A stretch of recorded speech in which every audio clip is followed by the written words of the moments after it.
But we learned a great technique for this, though. Share it. You have to repeat back to me what I said to you. Yeah, I'm trying to get our dog. And to I'm do that. telling you, The dog knows it. 99% of the time, he's missing parts. Yeah. So then I have to tell him again, and then he repeats it back. Now, some of you are like, I should not have to read it back. Well, clearly for me, and here's the thing about communication. Can you write a note, everybody? Don't try to get someone to communicate the way you want. Try to understand the way they are. Okay? And I can only share for myself. I'm built from a very different breed, right? I think different. I build things different. I built a $32 million service company. I built one of the largest coaching companies in the world, in the blue collar space, right? So I am wired a very certain way. If my wife, through 35 years now, tried to make me communicate the most perfect way for her, she would then be trying to change the dynamics and wiring of who I am and and how I'm built. So I wish there was a book. You know what they say, there's like if there was a book for men how to understand women, it's like, it's huge. To understand a man, it's like that big. Like there's no book in relationships. There's not. There is an understanding to how you want relationships to be and how successful relationships can be created over time.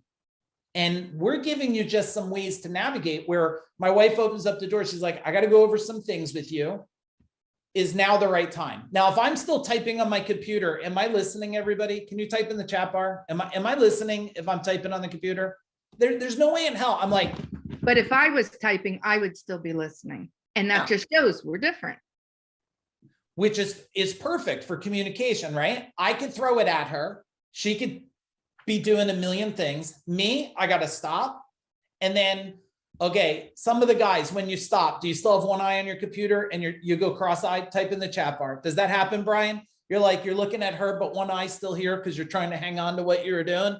And you're like, she's like, you're not even fully looking at me. I'm like, okay, like look away. You know that in that one movie, it's like, just look away, look away. So one, I hope you see that through our level of communication, it's really creating a baseline that works for a relationship. And you only have a really, really great baseline if you're both feeling really, really great as you navigate your future. Type in the chat bar, what is something that you're taking away from clarity and alignment?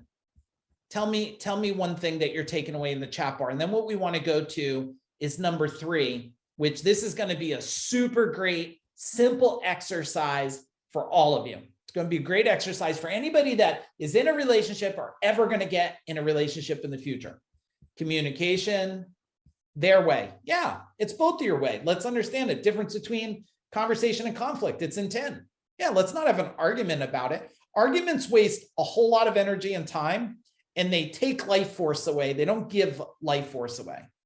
Remember, most arguments is one person has a fear of something that they just don't know how to explain, right? Explain.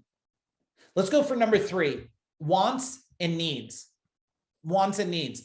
This is a great exercise to do a couple times a year.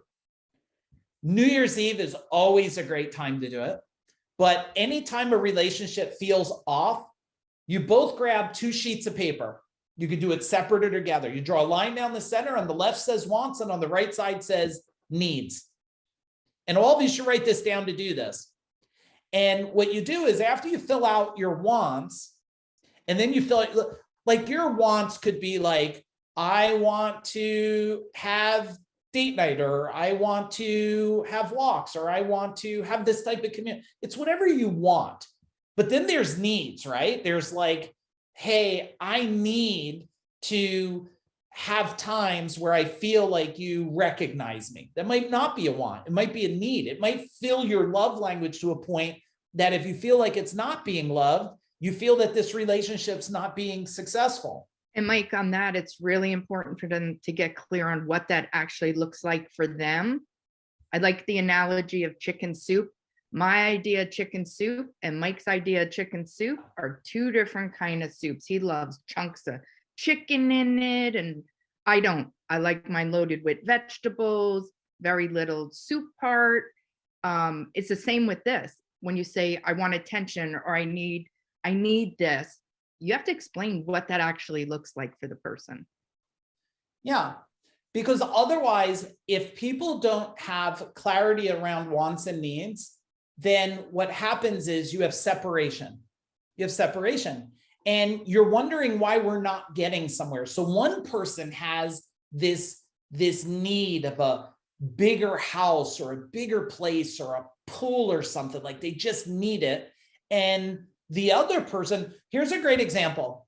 My wife and I don't even know. I think, did we have kids when we were looking for the big house the one time?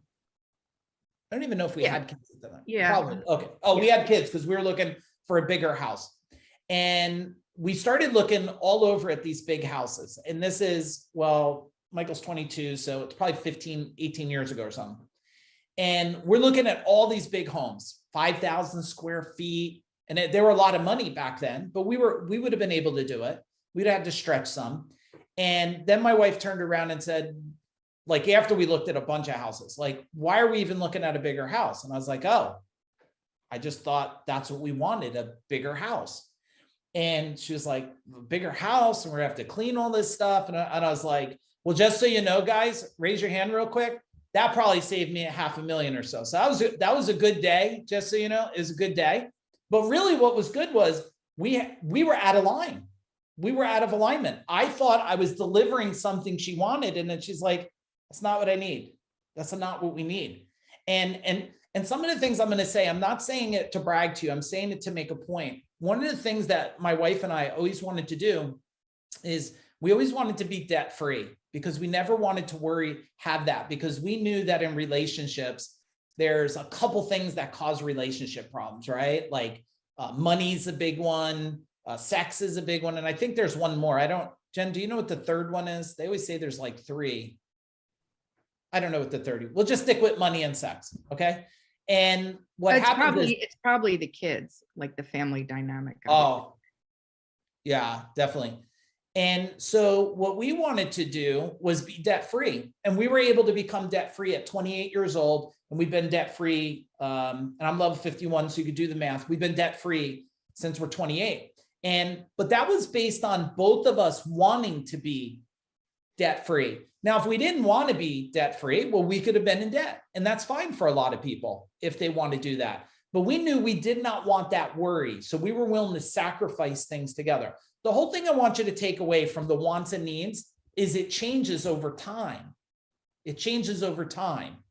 When you start a relationship, there's different wants and needs. When you have kids, there's different wants and needs, right? And wants and needs a lot of time are about solving the problem, solving the situation. I'll give you one. Like, we at one time, we don't have one now. We don't have either of these now. We navigate some other ways, but like, we had a chef that did cooking for us that came a couple times a week and cooked. Now, the fact is that was not just a want, it was a need, because what happens is you have a choice. Like when you have children, you could just force yourself to do a million things and be burnt out. And then what happens is you miss all the valuable time together, or you find someone who could bulk cook a bunch of meals. Now they have things like Eat Clean Bro, if you're in New Jersey, all these other meal prep things. And the point is, like, we always wanted to solve the problem so that we could live a great life and remove chaos. Can you write that down? Remove chaos. Anytime you're dealing with stuff like that, right? Like if you don't like cutting the lawn, you find a way to remove that chaos so you can live. If you find yourself, where cooking is not fun for you. Some people it's fun, they do it, then they should keep doing it. So type in what's your big takeaway on the wants and needs, and who needs to do that? Who needs to do that? Now remember, if you do wants and needs and you're not good at communicating and having clarity, you probably shouldn't do that exercise first, because what's going to happen if you do that exercise, wants and needs, and you're bad at communication? Yeah, that's going to be a train wreck. What's Chuck saying? Remove the fun chaos. Yeah. because chaos steals